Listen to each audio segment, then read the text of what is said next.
హిందువులు ఎంతో పవిత్రంగా భావించే పుణ్యక్షేత్రాల్లో జ్యోతిర్లింగాలు అత్యంత ముఖ్యమైనవి. తమ జీవితంలో ఒక్కసారైనా ఈ పుణ్యక్షేత్రాలను దర్శించుకోవాలని, మోక్షం పొందాలని కోరుకుంటారు. జ్యోతిర్లింగాలు అనే పేరు కూడా ప్రత్యేకమైందే.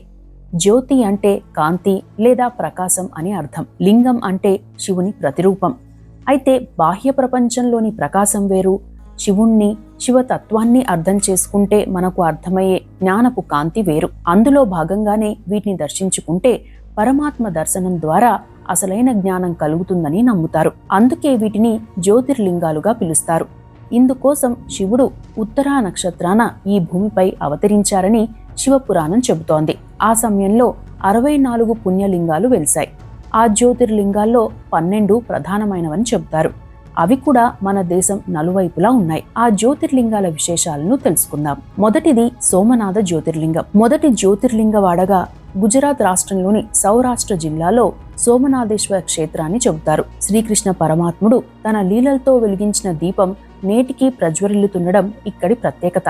ఇక్కడ ఉన్న చంద్రకుండంలో స్నానం చేసి సోమనాథేశ్వరుని దర్శిస్తే సర్వ పాపాలు తొలగిపోతాయని భక్తుల ప్రగాఢ విశ్వాసం. చంద్రుడే స్వయంగా ఈ సోమనాథేశ్వరుని ప్రతిష్ఠించినట్లు పురాణ గాథలు చెబుతున్నాయి. ఈ ప్రదేశంలో యదువంశానికి ముగింపు పలికిన తరువాత శ్రీకృష్ణుడు మోక్షాన్ని పొందాడని కూడా చెబుతారు. ఈ ప్రదేశంలో జర అనే వేటగాడు వేసిన బాణం శ్రీకృష్ణుడి కాలి బొట్నవేలును తాకిందని చెబుతారు. ఈ ఆలయానికి సంబంధించి అనేక ఇతిహాసాలు, కథలు ఉన్నాయి.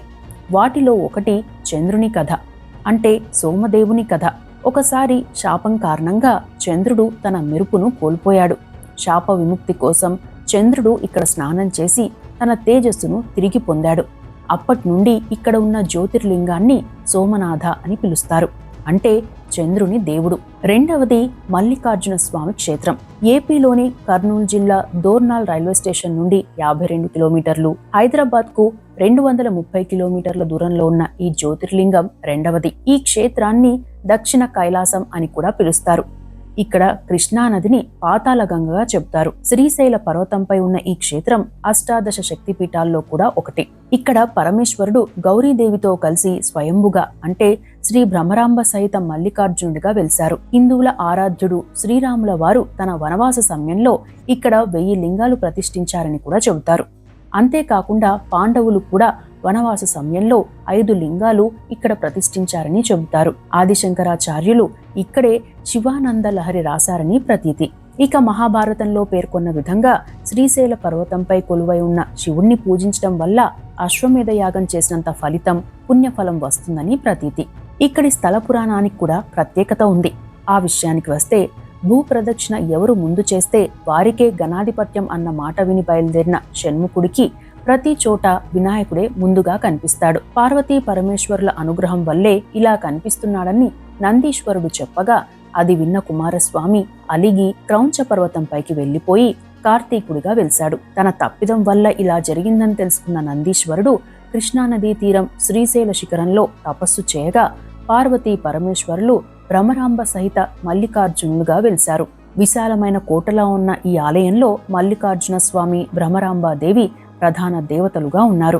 మూడవది ఉజ్జయిని మహాకాళేశ్వరం. మధ్యప్రదేశ్లో ఉన్న ఉజ్జయిని మహాకాళేశ్వర క్షేత్రం జ్యోతిర్లింగాల్లో మూడవది. ఇక్కడ శ్రీ మహాకాళేశ్వరాలయం ఉంది.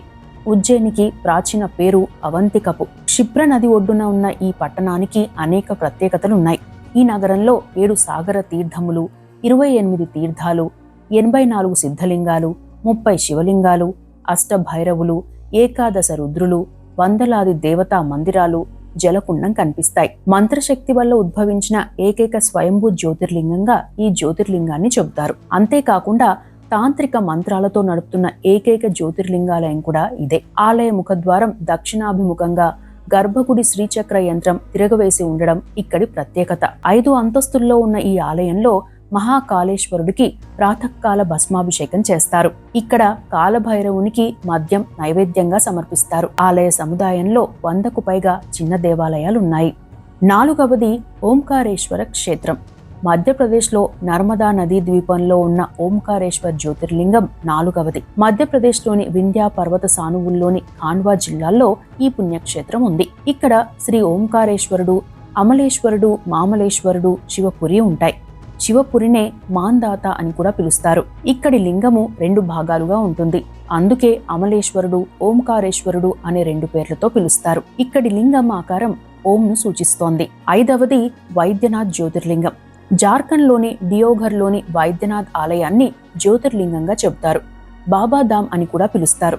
అయితే బీహార్లోని పాట్నా నుండి సుమారు 220 కిలోమీటర్ల దూరంలో ఉన్న వైద్యనాథేశ్వర క్షేత్రాన్ని, మహారాష్ట్రలో కంతిపూర్ దగ్గర పెద్ద శివాలయాన్ని కూడా శ్రీ వైద్యనాథ్ జ్యోతిర్లింగంగా పూజిస్తున్నారు. వీటన్నిటి నేపథ్యం కూడా రామాయణంలోని రావణాసురుడి కథతో ముడిపడి ఉంది. ఈ లింగాలు పూజిస్తే వారికి వ్యాధులు నయమవుతుండడం వల్ల శ్రీ వైద్యనాథేశ్వరుడిగా పిలుస్తారు. అమృతేశ్వరుడు అని కూడా పిలుస్తారు. సాగర మథనంలో వచ్చిన అమృతాన్ని ఈ లింగంలో దాచారని, ఈ లింగాన్ని స్పృశిస్తే ఆరోగ్య సమస్యలు నయమవుతాయని చెబుతారు. హిమాచల్ ప్రదేశ్లోని బైద్యనాథ్ ఆలయం, మహారాష్ట్రలోని పర్లి వైద్యనాథ్ ఆలయాల పేర్లను జ్యోతిర్లింగాలుగా చెబుతారు. ఇవన్నీ అశేష సంఖ్యలో పూజలు అందుకుంటాయి కూడా. 6వది శ్రీ నాగనాథేశ్వరుడు.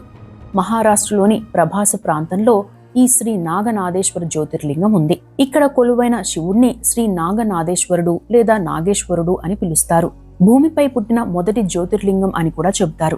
పాండవులు అరణ్యవాసంలో భాగంగా దారుకావనంలో ఉన్నప్పుడు పాండవులే స్వయంగా ఆలయం నిర్మించినట్లు పురాణ గాథ. మొఘల్ చక్రవర్తి ఔరంగజేబు ఈ ఆలయాన్ని నాశనం చేయడానికి ప్రయత్నించినప్పుడు శరీరం నిండా పాములు, చేతుల్లో త్రిశూలాలు ధరించిన నగ్న కాపాలికులు వారిని తరిమి కొట్టినట్లు కథలు ప్రచారంలో ఉన్నాయి. నాగనాథేశ్వర ఆలయాలు ద్వారకా, ఔద్గ్రామ్, ఆల్మోరా ప్రాంతాల్లోనూ ఉన్నాయి. 7వది రామేశ్వర జ్యోతిర్లింగం. తమిళనాడులోని రామేశ్వర ద్వీపంలో రామేశ్వర జ్యోతిర్లింగం ఉంది. అత్యంత పవిత్రంగా భావించే 4 ధామ్లలో ఇది కూడా ఒకటి. పురాణ గాథ ప్రకారం రావణవధ అనంతరం శ్రీరామచంద్రమూర్తి సేతువును దాటి భారతదేశానికి వస్తాడు. బ్రాహ్మణ హత్య పాతకాన్ని తొలగించుకునేందుకు శ్రీరాముడు కాశీ నుండి శివలింగం తెమ్మని హనుమంతునికి ఆజ్ఞాపిస్తాడు. అయితే సుముహూర్త సమయం దాటిపోతుండటంతో సీతాదేవి సముద్ర తీరంలో ఇసుకతో శివలింగం చేసి ప్రతిష్ఠించారని చెబుతారు. ఇంతలో కాశీ నుండి శివలింగాన్ని తెచ్చిన ఆంజనేయుడు ఇసుక లింగాన్ని తోకతో లాగేయాలని ప్రయత్నించినా అది కదల్లేదు. దీంతో గర్వభంగమైన ఆంజనేయుడు ఆ శివలింగానికి పక్కనే తాను కాశీ నుండి తెచ్చిన లింగాన్ని ప్రతిష్ఠింపజేస్తాడు. అందుకే రామేశ్వరంలో 2 లింగాలు మనకు కనిపిస్తాయి. రాముడు సతీ సమేతంగా ఇక్కడ శివలింగాన్ని ప్రతిష్ఠించిన కారణంగా రామేశ్వరం అని పేరు వచ్చింది. రామేశ్వరం నీటి కొలనుల్లో స్నానమాచరిస్తే సమస్త బాధలు పోతాయని భక్తుల విశ్వాసం. ఇక్కడ అమ్మవారిని పర్వతవర్ధిని దేవిగా కొలుస్తారు. మరో పురాణ కథ ప్రకారం రాముడు సీత జాడ తెలుసుకుని లంకకు యుద్ధానికి బయలుదేరతాడు. ఈ ప్రాంతంలో ఓ చోట సముద్ర తీరంలో నీరు తాగేందుకు సిద్ధపడతాడు. ఆ సమయంలోనే నన్ను పూజించకుండానే నీళ్లు తాగుతున్నావా రామా అనే స్వరం అతడికి వినిపిస్తుంది. దీంతో రాముడు ఇసుకలింగాన్ని తయారు చేసి పూజించి రావణుణ్ణి ఓడించే వరం పొందాడు. శివుడు శ్రీరాముని అనుగ్రహించిన తరువాత అదే ప్రదేశంలో జ్యోతిర్లింగంగా మారిందని కూడా చెబుతారు. పురాణాల్లోని 2 కథలు కూడా రామాయణం నేపథ్యంగా ఉన్నవే. 8వది కేదార్నాథ్ జ్యోతిర్లింగం. ఉత్తరాఖండ్లోని రుద్రప్రయాగ్లో శ్రీ కేదారేశ్వర జ్యోతిర్లింగం ఉంది. 4 ధామ్లలో ఇది కూడా ఒకటి. ఇక్కడ శివుడు కేదారేశ్వరుడిగా పూజలు అందుకుంటారు. హిమాలయ శిఖరం మందాకిని నదీ తీరంలో సముద్ర మట్టానికి 3585 మీటర్ల ఎత్తులో ఎద్దుమోపుర ఆకారంలో ఈ జ్యోతిర్లింగం ఉంది. ఇది దేశంలోని ప్రధాన శివాలయాల్లో ఒకటి. వాతావరణ పరిస్థితుల కారణంగా సంవత్సరంలో 6 నెలలు మాత్రమే ఇది తెరిచి ఉంటుంది. పురాణాల ప్రకారం విష్ణుమూర్తి నరనారాయణులుగా కొన్ని వేల సంవత్సరాలు శివుని ధ్యానించి తపస్సు చేసి లోక కళ్యాణం కోసం ఈ లింగాన్ని ప్రతిష్ఠించారు. అందుకే సైన్స్ కి అందని ఎన్నో అంశాలు ఆ ఆలయంలో ఉంటాయి. ఇక బొందితో స్వర్గానికి వెళ్లేందుకు పాండవులు ఈ ఆలయాన్ని సర్వాంగ సుందరంగా నిర్మించారని ప్రతీతి. అందుకే అంతరాలయంలో పాండవులు, ద్రౌపది విగ్రహాలు మనకు కనిపిస్తాయి. ఆదిశంకరాచార్యుల సమాధి, శివపార్వతుల తపోభూమి, ఆది దంపతుల కళ్యాణ సమయంలో ఏర్పాటైన హోమగుండం కూడా ఉంది. ఇక్కడ కొలువై ఉన్న కేదార్నాథేశ్వరుణ్ణి దర్శించుకునేందుకు దేశం నలుమూలల నుండి భక్తులు వస్తుంటారు. ఈ ప్రయాణం అత్యంత కష్టతరమైన ప్రయాణం అని కూడా చెబుతారు. హరిద్వార్ నుండి గౌరీకుండ్ వరకు బస్సు మార్గం ఉంది. గౌరీకుండ్ నుండి 14 కిలోమీటర్ల దూరం గుర్రాలపై గాని డోలీలో గాని ప్రయాణం చేయాల్సి ఉంటుంది. 9వది శ్రీ త్రయంబకేశ్వర జ్యోతిర్లింగం. మహారాష్ట్రలోని నాసిక్లో కొలువైన శ్రీ త్రయంబకేశ్వరుడి క్షేత్రం కూడా జ్యోతిర్లింగమే. నాసిక్కు దాదాపు 30 కిలోమీటర్ల దూరంలో ఈ ఆలయం ఉంది. బ్రహ్మ విష్ణువుల ప్రార్థనలతో స్వయంభుగా వెలిసి బ్రహ్మతో త్రయంబకేశ్వరుడిగా కీర్తి పొందిన త్రయంబకేశ్వర క్షేత్రం గురించి 2 కథనాలు ప్రచారంలో ఉన్నాయి. ఇక్కడ శివలింగము చిన్న గుంటలా కనిపిస్తుంది. అందులో బ్రహ్మ, విష్ణు, మహేశ్వరుల ప్రతీకగా 3 చిన్న లింగాలుంటాయి. శివుడికి అంకితం చేయబడిన పురాతన హిందూ దేవాలయాల్లో ఇది కూడా ఒకటి. ప్రతి 12 సంవత్సరాలకు ఒకసారి పవిత్ర కుంభమేళా జరిగే 4 నగరాల్లో నాసిక్ ఒకటి. ఆలయంలో ఉండే పవిత్ర కొలనే గోదావరి నదికి మూలమని చెబుతారు. 10వది భీమశంకర్ జ్యోతిర్లింగం. మహారాష్ట్రలోని సహ్యాద్రి పర్వత ఘాట్లో పూణేకు 110 కిలోమీటర్ల దూరంలో ఉన్న మరో జ్యోతిర్లింగం శ్రీ భీమేశ్వరుడి ఆలయం. ఇక్కడే శివుని రౌద్ర రూపం నుండి వచ్చిన చెమట బిందువులు భీమనదిగా మారిందని స్థల పురాణం చెబుతోంది.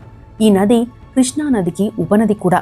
అందుకే ఈ క్షేత్రాన్ని భీమశంకర ఆలయం అని కూడా చెబుతారు. పురాణాల ప్రకారం సృష్టిని అంతం చేసే ప్రమాదం ఉన్న కుంభకర్ణుని కుమారుడైన రాక్షస భీముని నాశనం చేసేందుకే ఈశ్వరుడు వెలిశాడని, అందుకే ఆ రూపంలో ఈ లింగం ఉంటుందని చెబుతారు. త్రిపురాపుర సంహారం తరువాత మహాశివుడు విశ్రాంతి తీసుకున్న ప్రదేశం కూడా ఇదేనని చెబుతారు. ఇక్కడ అమ్మవారు కమలాజ్ దేవిగా పూజలందుకుంటారు. అర్ధనాదేశ్వర లింగ రూపంలో కనిపించే శివుణ్ణి దర్శించుకుంటే భక్తుల కోరికలు తీర్తాయని నమ్ముతారు. ఇక్కడి శివలింగం నుండి నిత్యం నీరు ప్రవహిస్తుండడం మరో ప్రత్యేకత. ఈ ఆలయంలో అంబిక యొక్క రాతి శిల్పాలను కూడా చూడవచ్చు. 11వది శ్రీ కృష్ణేశ్వర జ్యోతిర్లింగం. మహారాష్ట్రలోని ఔరంగాబాద్, దౌలతాబాద్ కు సమీపంలో అజంతా ఎల్లోరా ప్రాంతంలో శ్రీ కృష్ణేశ్వరుడి ఆలయాన్ని కూడా జ్యోతిర్లింగం అని చెబుతారు. ఇక్కడి దేవగిరి కొండపై ఈ స్వామి వెలిశారు. పురాణాల ప్రకారం కుసుమ అనే ఆమె శివుడికి మహాభక్తురాలు. ఇక్కడే నివసించేది. రోజు శివుడికి పూజ చేసి ఇక్కడి కొలంలో లింగాన్ని నిమజ్జనం చేసేది. దీంతో ఆమె భక్తిని చూసి చాలా మంది గౌరవించేవారు. ఆమె భర్త కుసుమాలికి కూడా గౌరవం ఇచ్చేవారు. అయితే కుసుమకు వచ్చిన మంచి పేరును చూసి కుసుమాలి 2వ భార్య అసూయ చెందింది. ఆమెను ఏమీ చేయలేక ఆమె కుమారుణ్ణి పొలంలో పడేస్తుంది. దీంతో ఆ బాలుడు చలనం కోల్పోతాడు. అయితే ఇంత బాధ ఉన్నా తనలో తాను బాధపడుతుంది కానీ శివనామ స్మరణ మానదు. శివుణ్ణి పూజిస్తూనే ఉంది. ఈమె భక్తికి మెచ్చిన శివుడు ఆ బాలుడికి పునర్జీవనం ప్రసాదిస్తాడని చెబుతారు. ఆమెకే కాకుండా ఆమెను గౌరవించే వారందరికీ శివుడు ప్రత్యక్షమయ్యాడని చెబుతారు. తన భక్తురాలు కుసుమ కోరిక మేరకు శివుడు ఆ ప్రదేశంలోనే కృష్ణేశ్వర జ్యోతిర్లింగ రూపంలో వెలిశాడని చెబుతారు. 12వది విశ్వేశ్వర జ్యోతిర్లింగం.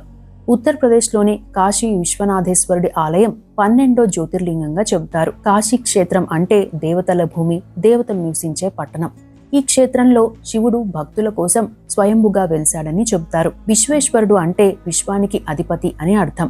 ఈ దేవాలయం గురించి పురాతన హిందూ గ్రంథాల్లో కూడా ప్రస్తావించబడింది. పవిత్ర గంగానదీ తీరంలో ఉన్న ఈ క్షేత్రాన్ని బౌద్ధ, జైన మతాల వారు కూడా కాశీ విశ్వేశ్వరుని దర్శించుకుంటారు. అవిముక్త జ్యోతిర్లింగంగా నిలిచే విశ్వేశ్వరాలయం బంగారు శిఖరాలను కలిగి ఉంది. విశ్వనాథ దేవాలయం సన్నిధిలో విశాలాక్షి శక్తిపీఠం కూడా ఉంది.